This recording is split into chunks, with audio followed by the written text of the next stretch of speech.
Hello everyone, Dr. J here and welcome to my channel. Today we're doing cheesesteaks on the Blackstone Griddle. Now I got a really nice prime ribeye steak that I set in the freezer for about an hour, sliced it real thin. It's a little easier to slice it whenever it's been pretty cold, well refrigerated, well chilled, and I've shaved it down to a good cheesesteak size slice. We'll throw those on here. I've got some onions and green bell pepper that we're going to put on here. I'm not going to put it on my sandwich, but I'm going to let you see how they cook up on here, and I think they'll actually season and flavor really well where my steak's going to go. I just don't want any of the actual peppers and onions on my steak. Got some white American cheese and some really nice looking hoagie rolls that I got from Sam's. I think they'll make a wonderful cheesesteak. We're going to toast it up on here as well. There's a place here that used to be here in Oklahoma City called Capriotti's. And Capriotti's made a really good, what they call the Philly cheesesteak. That was thinly sliced ribeye steak with white American cheese on it, and I love that thing. It was phenomenal. Unfortunately, they weren't in the best location, and they didn't make it overall. But I'm going to try to make a similar version to that tonight, and we'll give that a try. I'm going to take you inside, show you how I sliced up that ribeye steak, and then we'll get to cooking on the Blackstone. See you in a minute.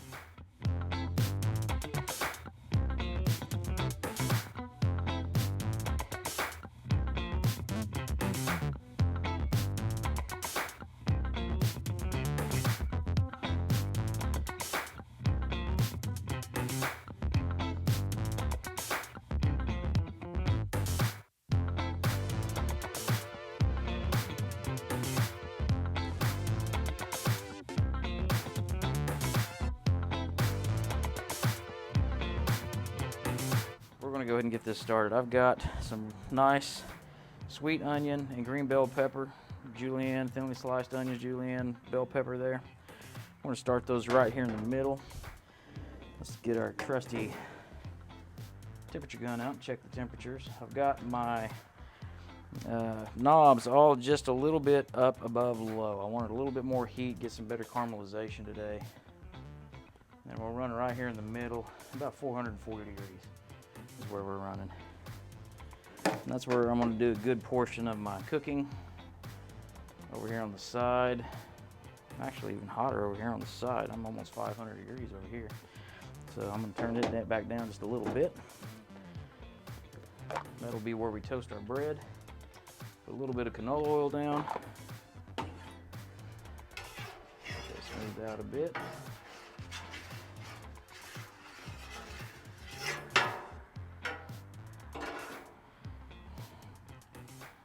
Put our bell peppers down, and our sweet onions. Let those start going a little while.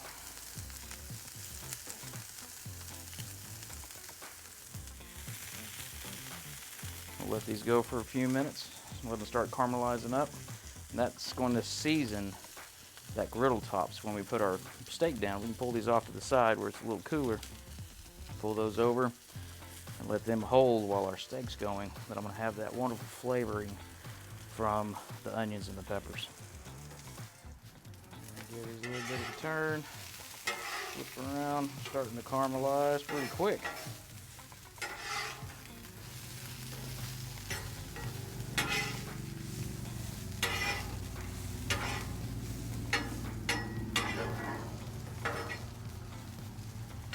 The smell off these onions and peppers is just phenomenal. It really is. I have a hard time getting past the bitterness and the pungency of a lot of vegetables. That's part of the reason I don't eat them. And I wish I could get past it because I love the way they smell. So let these go for just another minute or two and let them move over to the side, and we'll get our meat and our bread going. Caramelizing up really, really well. I mean, the color on that is just fantastic. If you were into onions and peppers, you'd be happy with the way these are turning out. You'd be glad to see them on your plate. The onions are pretty thin. I sliced them pretty thin. And these peppers are going to take just a little bit longer to cook probably than the onions. You can see that onion right there caramelizing. Oh my goodness. My favorite way to eat onions is thinly sliced like this, battered and deep fried to the point that they're almost charred. And I love a good, thin, crispy onion ring. So our onions and peppers are looking pretty darn good. We've got a nice caramelization on most of it. We'll go ahead and pull them over to the side a little bit. And now all of our oil that was right in here is good and flavored. I'm going to put just a little bit more down.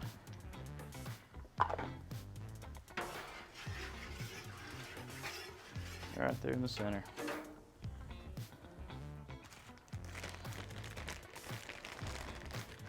The steak that I have, I've got it nice and thinly sliced. We're going to dump it on here, season it up with a little Red River Ranch original seasoning. I like to use that on occasion with some meat. Spread this out a bit, make sure everybody's getting caramelized up. This should cook pretty quick.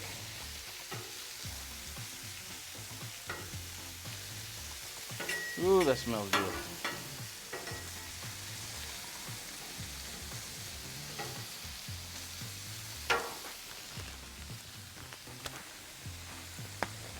Put a little bit of seasoning down.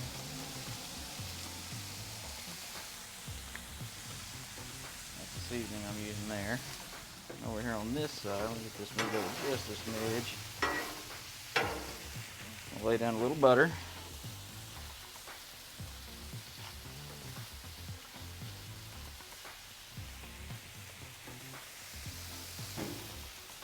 I've got these hoagies that I purchased from Sam's, really nice, but they're a little long. Since it's just me tonight, I cut it down to the size that would meet most of my steak. Let's get it opened up and get it toasting on here.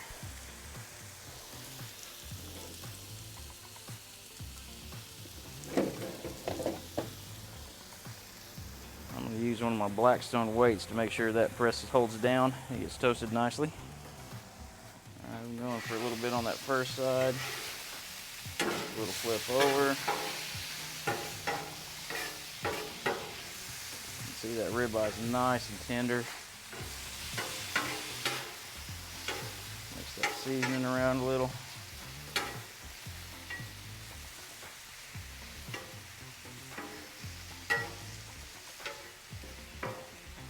Let that go just another minute or so. Give our onions and peppers another flip.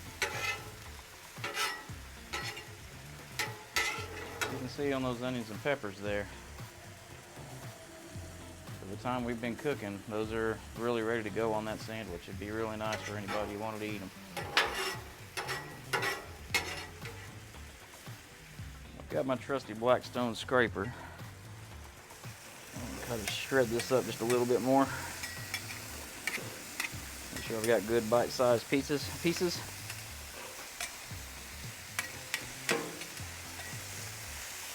Everything's pretty well shredded up. Put this over here to the side.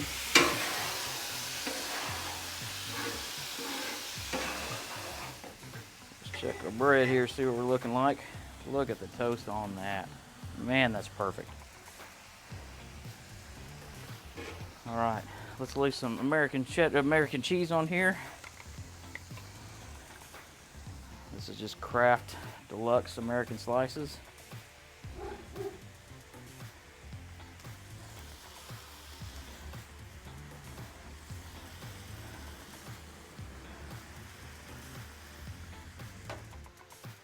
Dome lid here and a little bit of water. We're going to put a little bit of water down. Put our dome lid on top for just a second. That'll help that cheese melt. Keep that meat nice and juicy. There we go.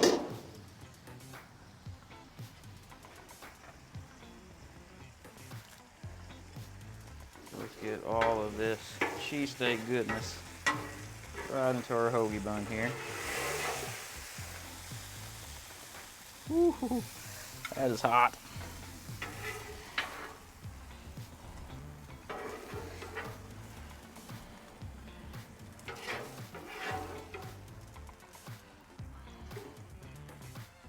There we are, guys. And if you wanted, there's some onions and peppers to go with it as well. It's just not going on this big boy's. It's not going on his hoagie. Those can hang out right there. So let's let this cool for just a minute. And we'll give that a try. Well, there's just a quick look at the finished product on the onions and peppers. I gotta say again, those caramelized up beautifully. They're nice and soft. That would go very well on a cheesesteak, if that's what you're into. For me, it's all about that meaty, cheesy goodness. I think that looks so good right now. That steak looks so good. Nice melty American cheese, beautifully toasted bun. That looks like a wonderful cheesesteak sandwich. Well, guys, I'm dying to try this and see how it came out. I think this is going to be wonderful. It's actually the first time that I've done cheesesteak since I've got this griddle. My wife Charlene's not a huge fan. She's getting something else tonight, so I figured it was a great time for me to take a ribeye I got yesterday, slice it up, and turn it into an excellent sandwich. So let's give this a little bite. I'm hoping it cooled off enough because it was awful hot.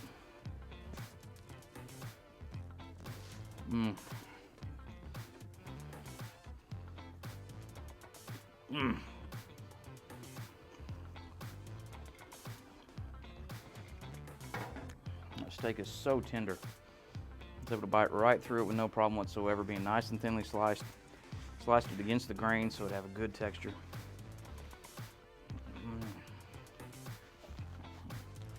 The American cheese is nice and creamy. Got just the right amount of seasoning on there with that Red River Ranch. Excellent cheesesteak sandwich.